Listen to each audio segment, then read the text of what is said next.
पाहत आहात Loksamiksha news network आणि या आहेत आजच्या सुपरफास्ट न्यूज।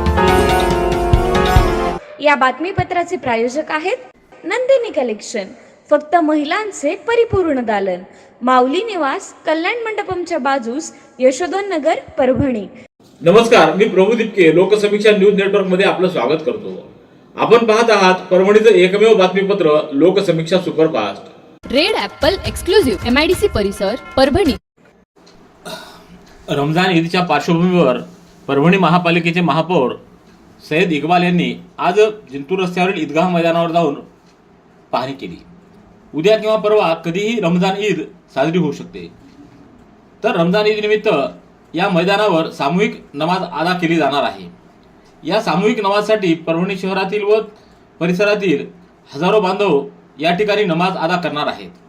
या नागरिकांना कोणत्याही प्रकारची असुविधा होऊ नये यासाठी महापालिकेकडून प्रयत्न करण्यात येत आहेत। या सर्व कामाची आज महापौर सय्यद इक्बाल यांनी पाहणी करून महापालिकेच्या कर्मचाऱ्यांना सूचना देत या ईदच्या नमाजविषयी त्यांनी चोख बंदोबस्त ठेवावा असे आदेश दिले आहेत। श्रीमद जगद्गुरू रामानंदाचार्य नरेंद्राचार्य यांच्या वतीनं हिंदू नववर्ष गुढीपाडव्यानिमित्त शहरातल्या वसमत रस्त्यावरील एल्दरकर कॉलनीतील दक्षिणमुखी हनुमान मंदिरापर्यंत पदयात्रा काढण्यात आली। आज गुढीपाडवा हा सण मोठ्या उत्साहात नाचून गाऊन भक्तिमय वातावरणामध्ये साजरा करण्यात आला। यावेळी मिरवणुकीमध्ये विविध प्रकारच्या पारंपरिक वेशभूषा परिधान करत सांस्कृतिक कला सादर करण्यात आल्या। यावेळी प्रमुख यजमान म्हणून संदीप सानप हे सप्तस्थानी उपस्थित होते। त्याचबरोबर प्रवचनकार उंचे येताई, गोपीनाथ जंगले, श्याम मुलगीर, राजेभाऊ राठोड, माधव नासरवाड, लिंबाजी गायकवाड, प्रभाकर शेरे, सुभाष राठोड, विठ्ठल डक आदीसह भक्तमंडळी मोठ्या संख्येने सहभागी झाली होती। कॅन्सर सारख्या दुर्धर रोगांपासून नागरिकांचा बचाव करण्यासाठी 16 ते 31 मार्च दरम्यान पोलीस उपमहानिरीक्षक श्री शहाजी उमाप यांनी नांदेड परिक्षेत्रात गुटखा व प्रतिबंधित तंबाखूजन्य पदार्थांच्या विरोधात व्यापक मोहीम उघडली आहे। या मोहिमेच्या चौथ्या दिवशी गुटखा विक्री, साठवणूक व वाहतूक करणाऱ्याच्या विरुद्ध आणखी 7 गुन्हे नोंदवत अशा व्यवसायात गुंतलेल्या एकूण 9 आरोपींना पोलिसांनी गजाआड केले। या मोहिमेअंतर्गत नांदेड जिल्ह्यातील इतवारा, शिवाजीनगर, देगलूर व हिमायतनगर अशा 4 पोलीस ठाण्यांनी, तर परभणी जिल्ह्यातील कोतवाली, दैठणा व नांदेड अशा 3 पोलीस ठाण्यांनी या कारवाया केल्या असून यामध्ये कलम 123 भारतीय न्याय संहितेअंतर्गत 9 आरोपींच्या विरोधात एकूण 7 गुन्हे नोंदवण्यात आलेले आहेत। या गुन्ह्यामध्ये निष्पन्न झालेल्या आरोपींकडून 9,49,599 रुपये किमतीचा गुटखा व अन्य साहित्य जप्त करण्यात आले। परभणी तालुक्यातल्या सिंगणापूर इथं आज पाडवा सण मोठ्या उत्साहात साजरा करण्यात आला आहे। गावातील चैतन्यश्री कानिफनाथ महाराज मंदिरात पारंपरिक पद्धतीनं महाआरती करण्यात आली। कानिफनाथांच्या नामाचा जयघोष करत डफवाद्य, झांज, गजरामध्ये सवाद्य मिरवणूक काढत गाव प्रदक्षिणा घालण्यात आली। गुढीपाडव्याला संत कानिफनाथ महाराजांचा महोत्सव मोठ्या उत्साहात साजरा केला जातो। गेल्या 8 दिवसांपासून या उत्सवाची जोरदार तयारी करण्यात येत होती। कानिफनाथांच्या मंदिरावर पुष्पहाराची सजावट करण्यात आली, तर ग्रामस्थांनी घरासमोर सडा रांगोळी काढून वातावरण प्रसन्न केलं। दारासमोर गुढ्या उभारण्यात आल्या होत्या, तर मंदिरामध्ये डफवाद्याचा कार्यक्रम होऊन महाआरती घेण्यात आली। यावेळी भाविकांनी नवस आणि नववर्ष पेटण्यासाठी गव्हाचे कानोले, मलिदा, नारळ, साखर, नारळाच्या घाटी आरतीनंतर प्रसाद म्हणून भाविकांना वाटप करण्यात आले। तर सायंकाळी मानाच्या काठ्या व गुढीची सवाद्य अशी मिरवणूक काढण्यात आली। सततचे दवाखाने करून कंटाळलात? आता शेवटचा उपाय। डॉक्टर गोविंद कामटे यांचे बालाजी आयुर्वेदिक निसर्गोपचार केंद्राला भेट द्या।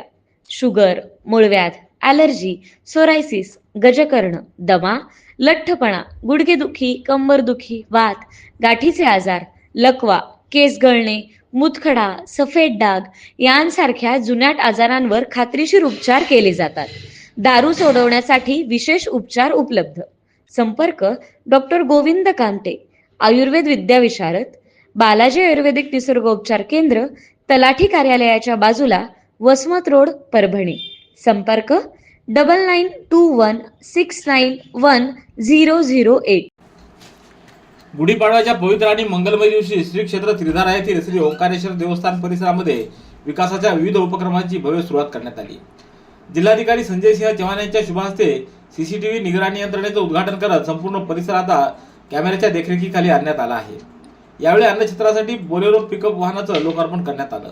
तसंच परिसराच्या स्वच्छतेसाठी स्वच्छता कामगारांची नियुक्ती आणि सुरक्षेसाठी सिक्युरिटी गार्डची व्यवस्था करण्यात आली।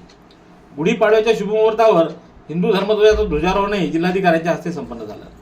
यानंतर जिल्हाधिकारी संजय सिंह चव्हाण यांनी ओंकारेश्वर नाथाचं सपत्नीक दर्शन घेतलं आणि संपूर्ण देवस्थान परिसराची पाहणी केली. देवस्थानाच्या वतीनं यावेळी त्यांचा यथोचित सत्कार करण्यात आला. याप्रसंगी देवस्थानाचे अध्यक्ष शिवाजीराव भरोसे, सुभाष जावळे, तुकाराम सूर्यवंशी, शिवाजी आहेर, पूर्वाजी जावळे, राजकुमार भामरे, माणिक शिंदे, रामेश्वर शिंदे, माऊली जावळे, उमाकांत भरोसे, उत्तम भरोसे, नामदेव चव्हाण आदींची उपस्थिती होती. नांदेड परिक्षेत्रातील अवैध व्यवसायांना पायबंद घालण्यासाठी पोलीस उपमहानिरीक्षक श्री शहाजी उमाप यांनी पोलीस अधिकारी व अंमलदाराचं एक पथक नांदेड व परभणी जिल्ह्यात रवाना केलं. या पथकानं 18 मार्च रोजी लोहा शिवारा छत्रपती शिवाजी चौक इथं एका शेडमध्ये मटकाबुकीवर कारवाई करत 17 आरोपींना ताब्यात घेऊन त्यांच्याकडून 62,600 रुपयाची रोकड व 3 मोबाईल असा एकूण 96,100 रुपयाचा मुद्देमाल जप्त केला. त्यांच्या विरोधात लोहा पोलीस ठाण्यात गुन्हा नोंद करण्यात आलेला आहे. सदर आरोपी हे कल्याण मटका खेळत व खेळवीत असल्याचं तसंच यामध्ये लोहा नगर परिषदेच्या एका नगरसेवकाचा समावेश असल्याचं देखील स्पष्ट झाले. या प्रकरणाचा पुढील तपास लोहा पोलीस ठाण्यातील पोलीस उपनिरीक्षक CG पांचाळ यांच्याकडे सोपवण्यात आला आहे. तर 17 मार्च रोजी पालम पोलीस ठाण्याच्या हद्दीमध्ये पालम ते पेठ पिंपळगाव रोडवरून अवैधरित्या वाहतूक करणाऱ्या हायवावर कारवाई करत एक हायवा व 4 ब्रास वाळू असा 10,14,000 रुपयाचा मुद्देमाल जप्त करण्यात आला आहे. Red Apple furniture, smart furniture for smart people. Exclusive Parbhani शहरातील भव्य शोरूम रेड ॲपल एक्सक्लुझिव्ह, भारतातील स्मार्ट फर्निचर ब्रँड आता आपल्या परभणी शहरामध्ये. हो, आता आपल्या परभणी शहरामध्ये.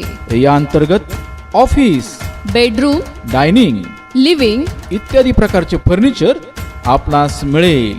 Bedroom set, bed, dressing table, sofa set, कपाट, डायनिंग टेबल टीपॉय आणि स्टील फर्निचर इत्यादी सर्व प्रकारचे फर्निचर तेही आकर्षक किमतीमध्ये उपलब्ध आहे. एक वेळ अवश्य भेट द्या. रेड ॲपल फर्निचर, MIDC परिसर, भारतीय स्टेट बँकेच्या जवळ, परभणी. छत्रपती संभाजी महाराजांच्या 337व्या बलिदान दिनानिमित्त श्री शिवप्रतिष्ठान हिंदुस्थानच्या वतीनं काल फाल्गुन अमावस्येच्या दिवशी परभणी शहरामध्ये मूक पदयात्रा काढण्यात आली. या बलिदान दिनानिमित्त मागील 1 महिन्यापासून संपूर्ण जिल्ह्यात हजारो शिवशंभू पायकांनी व्रत पालन करून नित्य आदरांजली वाहिली. या पार्श्वभूमीवर शहरामध्ये आयोजित करण्यात आलेल्या मूक पदयात्रेला उत्स्फूर्त प्रतिसाद मिळाला. शनिवार बाजार येथून सायंकाळी 7:15 वाजता या मूक पदयात्रेला प्रारंभ करण्यात आला. ही पदयात्रा विविध मार्गाने मार्गक्रमण करत छत्रपती शिवाजी महाराजांच्या अश्वारूढ पुतळ्यासमोरील शिवतीर्थ मैदान येथे पोहोचली. या ठिकाणी धर्मवीर संभाजी महाराजांवरील गीत, श्लोक व ध्येयमंत्र पठण करून मूक पदयात्रेचा समारोप करण्यात आला. या मूक पदयात्रेत शहरातील शिवशंभू पायकांसह नागरिकांची हजारोंच्या संख्येनं उपस्थिती होती. सेलू शहरातल्या कामगार कल्याण भवन परिसरामध्ये पहाटेच्या सुमाराला एका युवकावर कोयता आणि तलवारीनं हल्ला करण्यात आल्याची घटना घडली असून या प्रकरणी 4 जणांच्या विरोधात सेलू पोलिसात गुन्हा नोंदवण्यात आला आहे. शहरातील फुलेनगर येथील रहिवासी असलेला मोहन मोरे यानं दिलेल्या फिर्यादीनुसार 19 मार्च रोजी पहाटे 2च्या सुमाराला शहरातल्या एका हॉटेलमध्ये जेवण करून तो जात असताना त्याचा विनायक टिपकर आणि शुभम महाजन यांच्याशी किरकोळ वाद झाला.